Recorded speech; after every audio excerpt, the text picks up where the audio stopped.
অনেকেই না বলতে শুরু করেছেন যে কিছুই হয়নি, কিছুই হয়নি। দেখুন, কিছু তো হয়েছে, কিছু হওয়ার জন্য কিছু হয়েছে।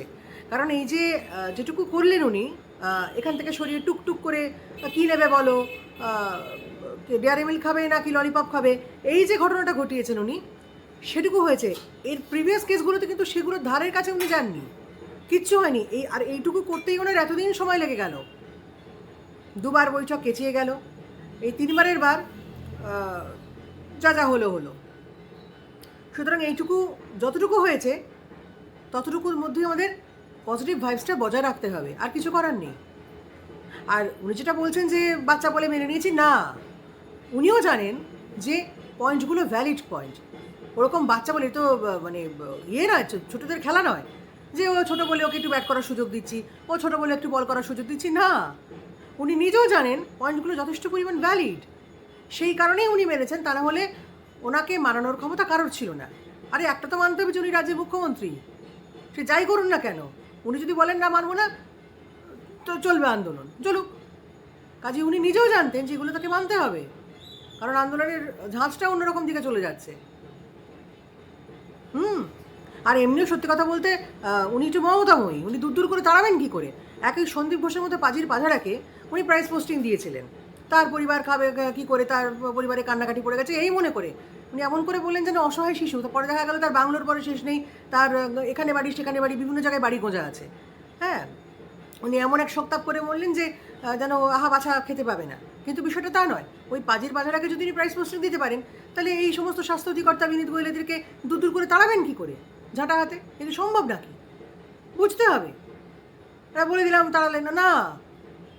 দেখুন, কিছু কিছু মানুষ থাকে জেনুইন শয়তান, তার মধ্যে কারাপশন ভরে ভরে রয়েছে মজ্জায় মজ্জায় শিরায় শিরায়। আর কিছু হচ্ছে পাজির পাছাড়া হয়, সেগুলো কি বলুন তো, সেগুলো ওই নিজেদের স্বার্থের তাগিদে বা অন্যের স্বার্থের তাগিদে স্কেপগোট হতে চায়। এরা নিজেরাই স্বেচ্ছায় হয়ে যায়, স্কেপগোটও হওয়া যায়। আর কিছু হচ্ছে অসহায় হয়ে স্কেপগোট হতে বাধ্য হয়।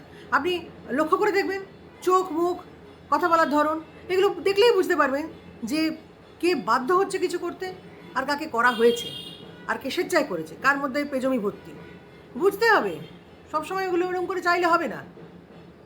আর এইটুকু করতে তার রেগে গেল এতদিন, এটাও কিন্তু কম বড় কথা নয়। কাজে বুঝতে হবে,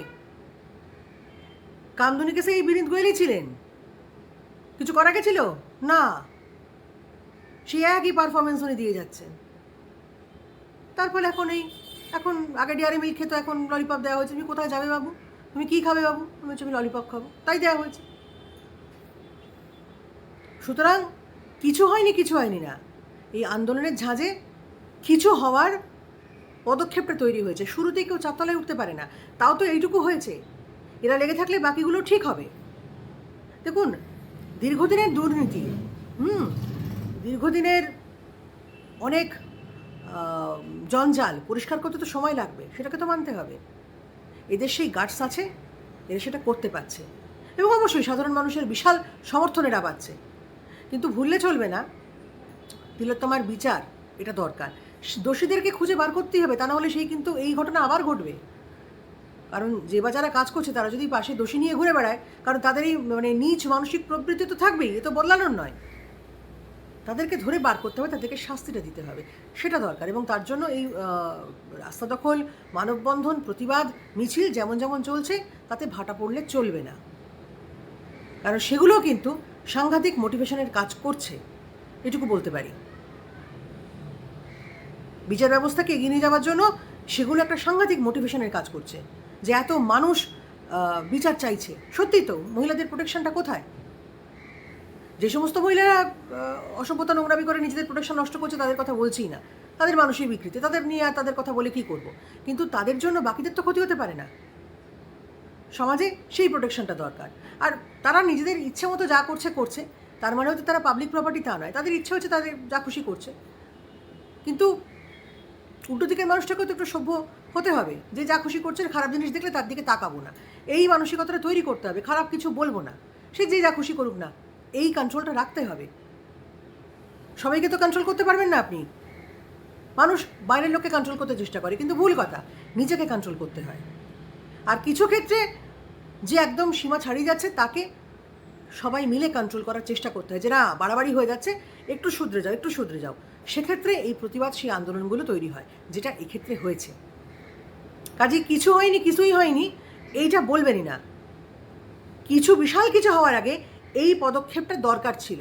শুরুতেই কেউ 4 তলায় ওঠে না, স্টেপ বাই স্টেপ উঠতে হয়। এটাও সেই 2 তলা, 1 তলা, 3 তলা এভাবে যাচ্ছে। বোঝা গেল? সুতরাং কিছু হওয়ার প্রাক পদক্ষেপ এটা, এবং এই ঝাঁচটা বজায় থাকুক, যাতে মেয়েটা বিচার পাক, এবং এরকম একটা ব্যবস্থা হোক যাতে এইরকম মানে নারকীয় কাজ করার আগে মানুষ ভাবে যে না, করবো না, আমার এই হতে পারে ধরা পড়লে। এটা দরকার আছে। সমাজের শুদ্ধিকরণটা ভীষণ প্রয়োজন। তা না হলে দিনে দিনে দুর্নীতি বাড়বে, মানুষ বিচার চেয়েও পাবে না।